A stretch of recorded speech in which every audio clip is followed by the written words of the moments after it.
আসসালামু আলাইকুম, সবাই কেমন আছেন?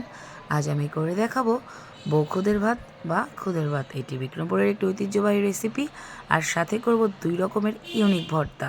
তো চলুন, এই জন্য আমি নাজিরশার চালের খুদ নিয়ে নিয়েছি 1 কেজি পরিমাণ, 1/4 কাপ নিয়েছি মসুর ডাল, নিয়েছি রসুন 2টি বড় সাইজের মাঝখান থেকে কেটে নিয়েছি কাঁচামরিচ, নিয়েছি পেঁয়াজ,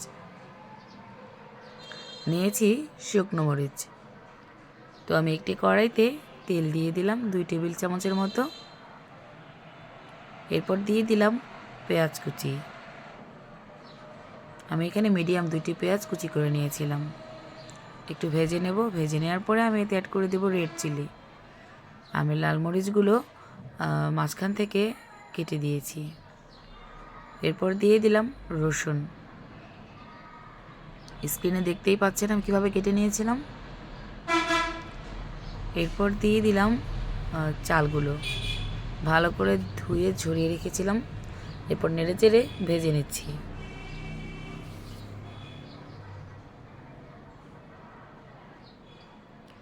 আমি আমার পছন্দ মতো লবণ দিয়ে দিলাম।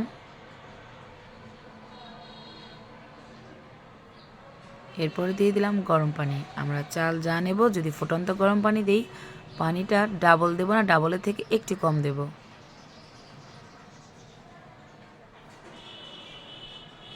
এই খাবারটা কিন্তু আমাদের বাঙালিদের একটি ঐতিহ্যবাহী খাবার, আর এমন খাবার হলে কিন্তু আর কিছুই লাগে না।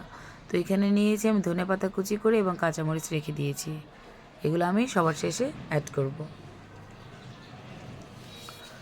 প্রায় হয়ে এসছে, আমি সাইডটা চেঞ্জ করে দিলাম চালের।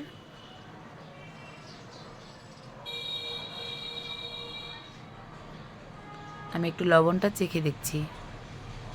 এরপর আমি দিয়ে দিলাম সরিষার তেল, 1 টেবিল চামচ পরিমাণ সরিষার তেল দিয়ে দিলাম। এতে কি হবে, ফ্লেভার এবং টেস্ট অনেক বেশি এনহান্সড করবে। আচ্ছা, অন্যদিকে আমি কুমড়ো পাতার ভর্তা যেহেতু করব, কুমড়ো পাতাগুলো ভালো করে পরিষ্কার করে নিয়েছি, মানে বেছে নিয়েছি, আর হাতে একটু ডলে নিয়েছি। এরপর খুব ভালো মতো ধুয়ে নিচ্ছি, প্রায় 3-4 বার ভালো মতো ধুয়ে নিতে হবে, কারণ আগেই বলেছি বাইরে থেকে শাকসবজি কিনলে এতে অনেক পরিমাণ ধুলো থাকে, ময়লা থাকে। তো আমার এটা হয়ে গিয়েছে। এবার আমি এতে কাঁচামরিচ দিয়ে দিব। কাঁচামরিচগুলো আমি ভেঙে বা ফাটিয়ে কোনোভাবেই দেব না, আমি আস্তই দিয়ে দিচ্ছি। এবং এর উপর দিয়ে আমি ছড়িয়ে দেব ধনেপাতা কুচি। দেখতে যতটা সুন্দর, খেতে কিন্তু তার থেকেও বেশি মজাদার হয়েছিল।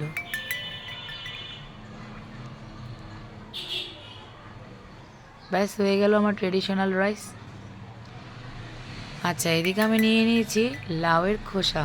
আমি সেদিন যে শোল মাছটা রান্না করেছিলাম, তার থেকে যে খোসাটা বেঁচে গিয়েছিল, সেটাকে আমি ভালো মতো ধুয়ে পরিষ্কার করে রেখে দিয়েছিলাম। তো আমি একটি প্যান বসিয়ে তাতে সামান্য পরিমাণ পানি দিয়ে খুবই সামান্য লবণ দিয়ে দিলাম। স্ক্রিন একটু ভালো করে খেয়াল করুন। এরপর আমি লাউয়ের খোসাগুলো দিয়ে দিচ্ছি। অবশ্যই লাউয়ের খোসাগুলো কিন্তু ডুবে থাকবে না, কোনো রকম একটু পানি দিয়েছি যেন লাউয়ের খোসাটা সেদ্ধ হতে পারে।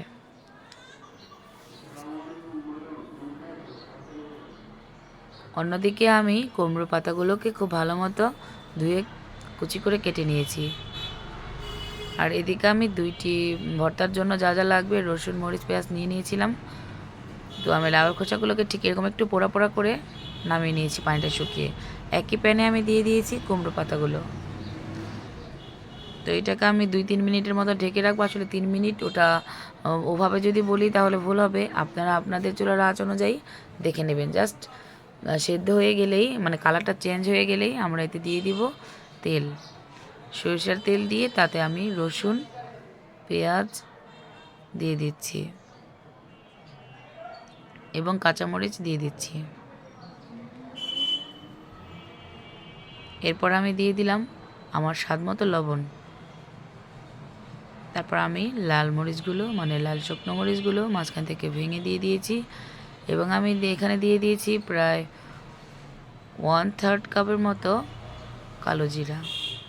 আপনারা চাইলে কম বেশি করে নিতে পারেন। তো সব কিছু ভালো মতো মিশিয়ে ভেজে নিচ্ছি প্রায় 2 থেকে 3 মিনিটের মতো। অন্য একটি প্যানে আমি 1 টেবিল চামচ সরিষার তেল দিয়ে দিলাম লাউয়ের খোসা ভর্তার প্রস্তুতির জন্য। আচ্ছা, এখানে আমি তেলটা গরম হয়ে এলে তাতে পেঁয়াজ রসুন দিয়ে দিচ্ছি, কাঁচামরিচ দিয়ে দিচ্ছি,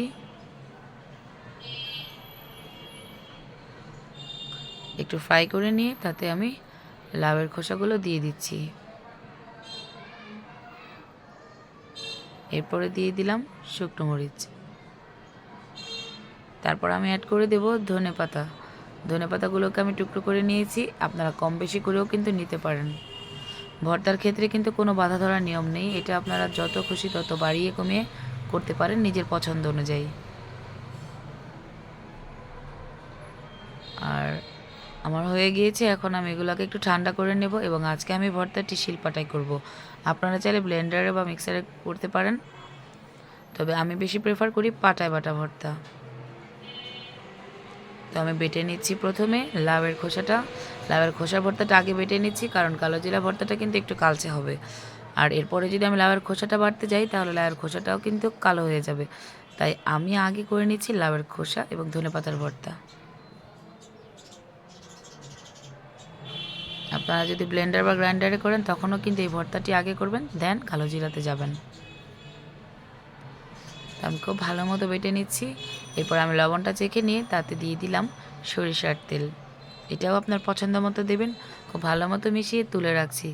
দেখুন ফাইনাল লুকটা, মনেই হচ্ছিল না যে কোনো খোসার ভর্তা, একদম চিংড়ি মাছের ভর্তার মতো ফ্লেভার পাচ্ছিলাম। এরপর আমি বেটে নিচ্ছি কুমড়ো পাতা ও কালিজিরার ভর্তা। আমি কিন্তু আমার পছন্দ মতো ঝাল দিয়েছি, আপনারা কিন্তু চাইলে আগেই বলেছি বাড়িয়ে কমিয়ে দিতে পারেন।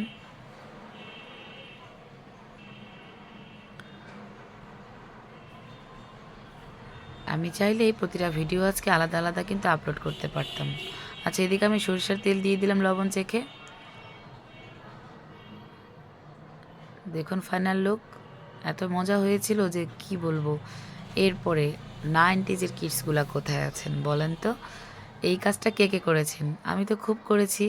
আমার মা আমার দাদি যখনই করতেন এইভাবে পাটা মুছে ভাত খাইয়ে দিতেন। আশা করি আপনারা সবাই স্মৃতি রোমন্থন করছেন। তো এরপর আমি ডিম ভেজে নিলাম। আমার ডিম ভাজার রেসিপি কিন্তু অন্য একটি ভিডিওতে অনেক আগেই আপলোড করা হয়ে গেছে, কাইন্ডলি দেখে নেবেন। ব্যাস আমার সব কিছু কমপ্লিট হয়ে গেল।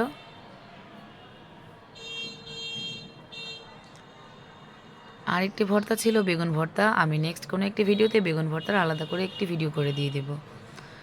তো আমি এনজয় করছিলাম আমার বাচ্চাদের সাথে, আশা করি আপনারাও করবেন এবং বিশ্বাস করেন মাছ মাংস ফেল কিন্তু। তো আমার জন্য দোয়া করবেন, ভালো থাকবেন। আসসালামু আলাইকুম।